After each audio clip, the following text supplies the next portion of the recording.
Good morning, my dear students. I am your English teacher, Mr. Jasprit Singh. Today we are going to discuss about the poem Rain in Summer. It is written by Henry Wadsworth Longfellow. So first of all, we talk about its writer, Longfellow. Henry Wadsworth Longfellow was an American poet. Longfellow taught for a time at Harvard College, but later concentrated on his writing. Longfellow wrote lyric poems, often choosing stories from mythology or legends as the subjects for his creations. He enjoyed the reputation of being the most popular American poet of his time. Now we read the whole poem, after that we will discuss. How beautiful is the rain after dust and heat in the broad and fiery street. In the narrow lane, how beautiful is the rain. How it clatters along the roofs like the tramp of hoops. How it gushes and struggles out from the throat of the overflowing spout. Across the window pane it pours, and swift and wide, with a muddy tide, like a river down the gutter roads. The rain, the welcome rain.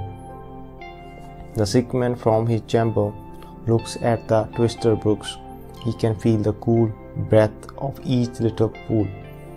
His fevered brain grows calm again, and he breathes a blessing on the rain. From the neighboring school come the boys with more than their wonted noise and commotion, and down the wet streets sail their mimic fleets till the treacherous pool.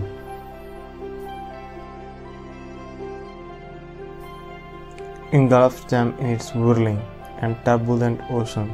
In the country on every side, where far and wide, like a leopard's tawny and spotted hide, stretches the plain to the dry grass and the drier grain.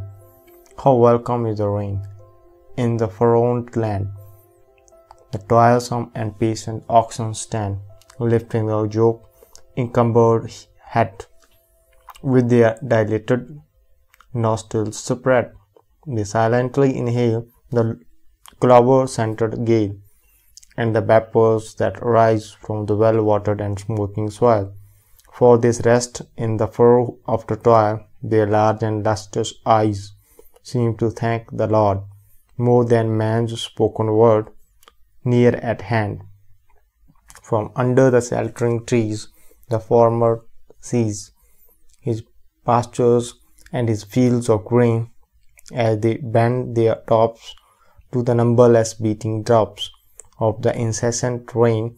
He counts it as no sin that he sees therein only his own thrift and gain. In the starting of the poem, the poet welcomes rain and describes how it is falling in every place. To rain, there is no boundary and difference between a narrow lane and a broad street. Actually, it is not partial to anything. It is giving pleasure to each and every one of the universe. Because of the heat of the summer, all the streets have become fiery and hot, and after a long time when rain comes, it becomes very beautiful and pleasant. That's why the poet emphasizes the line, how beautiful is the rain. In the next line, the poet elaborates the sound of the rain. When it is falling down, it sounds like the hoofs of the horse. Not only that, as it is a heavy rain, it looks like that it is struggling to coming out of spout.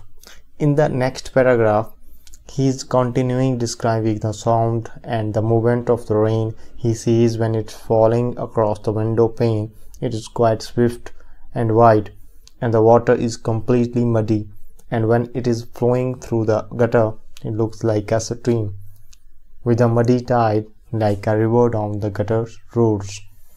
In next line, the poet describes how pleasant and comfortable this pain is to the sick people who are compelled to stay in their house for their health.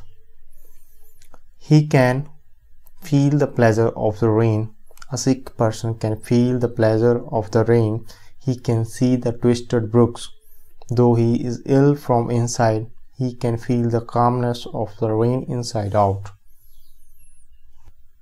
Next, the poet says that The poet describes the boys, their wanton noise and commotion, changed by the newfound stream through which they can sail their boats down.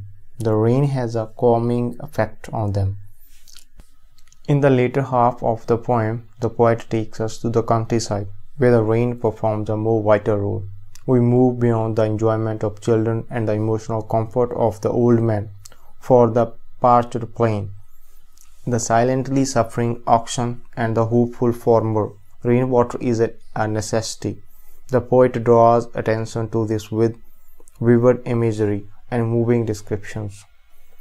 The arid plain resembles the skin of a leper. The happiness in the hard-working oxen's eyes seems to suggest they are thanking God for his mercy.